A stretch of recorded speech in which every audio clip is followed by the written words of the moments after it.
ಭಾರಿ ಪುರಾತನವಾದಂಥ ಭೂತಪ್ಪನ ಗುಡಿ ಶಿವಮೊಗ್ಗದ ಅಶೋಕನಗರದಲ್ಲಿದೆ. ಅಲ್ಲಿ ಪೂಜೇಶ್ವರಿ ಚೌಡೇಶ್ವರಿ ಹಳೆಯ ವಿಗ್ರಹ ನೋಡಿ. ಇದು ಪೂಜೇಶ್ವರಿ ಚೌಡೇಶ್ವರಿ. ಮೊದಲು ಪೂಜೇಶ್ವರಿಯನ್ನು ಪೂಜೆ ಮಾಡ್ತಿದ್ದಂತೆ, ಆಮೇಲೆ ಚೌಡೇಶ್ವರಿ ಅಲ್ಲಿನ ಪ್ರತಿಷ್ಠಾಪನೆ ಮಾಡಿದ್ದಾರೆ. ಅಶ್ವದಲ್ಲಿ ವಾಹನವನ್ನು ಮಾಡಿ ಅಲ್ಲಿ ಪೂಜೆಯನ್ನು ಕೈಗೊಳ್ಳಲಾಗುತ್ತೆ. ನವರಾತ್ರಿ ಪ್ರಯುಕ್ತ ಅದ್ಭುತವಾದಂಥ ಪೂಜೆ ಕೈಗೊಳ್ತಾ ಇದ್ದಾರೆ. ದಸರಾ ಉತ್ಸವ ಅಶೋಕನಗರದಲ್ಲಿ ಜರುಗ್ತಾ ಇದೆ. ಪೂಜೇಶ್ವರಿ ಮತ್ತು ಚೌಡೇಶ್ವರಿಗೆ ಪೂಜೆ ಅಲಂಕಾರ ನಡೀತಾ ಇದೆ.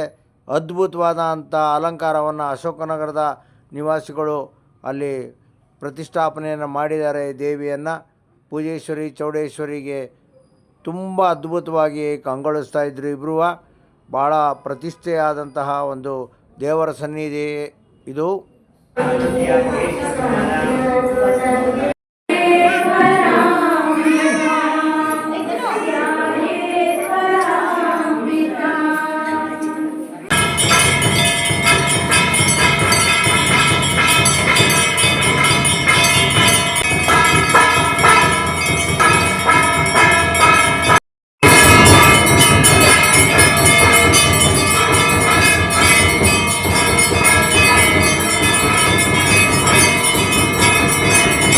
ದೇವರ ಸನ್ನಿಧಿಯಲ್ಲಿ ಅದ್ಭುತವಾದಂಥ ಪ್ರಸಾದವನ್ನು ದಸರಾ ಉತ್ಸವಕ್ಕೋಸ್ಕರ ಮಾಡಿಸಿದ್ರು. ನನಗೂ ಶಿವಮೊಗ್ಗ ವಿರೂಪಾಕ್ಷರೇ ಬನ್ನಿ ಅಂತೇಳಿ ಕರೆದು ಅಲ್ಲಿ ಗೌರವಯುತವಾಗಿ ಸಾಲನ್ನು ಹೊದಿಸಿದ್ರು. ಆ ಚೌಡೇಶ್ವರಿ ನನ್ನನ್ನು ಅಲ್ಲೇ ಕರ್ಸ್ಕೊಂಡಿರೋ ಥರ ನನಗೆ ಭಾಸವಾಯಿತು. ಭಾಳ ಆನಂದ ಆಯಿತು.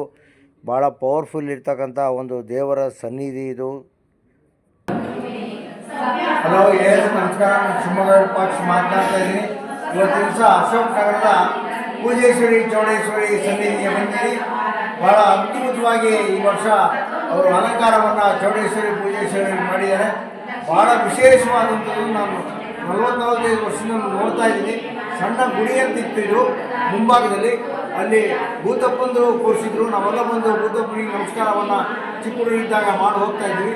ಅಶೋಕ್ ನಗರದ ಎಲ್ಲ ಸ್ನೇಹಿತರು ಬಂದು ಬನ್ನಿ ಶಿವಮೊಗ್ಗ ಪಕ್ಷ ಹೋದ ವರ್ಷವೂ ಬಂದಿದ್ದೆ. ಅದ್ಭುತವಾಗಿ ಭಾಳ ಸೂಪರಾಗಿ ಅಲಂಕಾರವನ್ನು ಮಾಡಿದ್ದಾರೆ.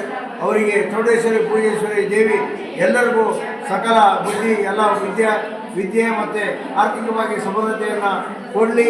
ಅವರಿಗೆ ಏನಾದರೂ ಕಷ್ಟ ಕಾರ್ಪಣ್ಯಗಳಿದ್ದರೆ ಕಷ್ಟ ಕಾರ್ಪಣ್ಯ ನಿವಾರಣೆ ಆಗಲಿ. ಈ ನವರಾತ್ರಿ ಸಂದರ್ಭದಲ್ಲಿ ದಸರಾ ಉತ್ಸವದಲ್ಲಿ ಅವರು ಈ ಒಂದು ಅಲಂಕಾರವನ್ನು ಮಾಡಿ ಪ್ರತಿದಿನ ಸಂಜೆ ಪೂಜೆಯನ್ನು ಕೈಗೊಳ್ತಾ ಇದ್ದಾರೆ.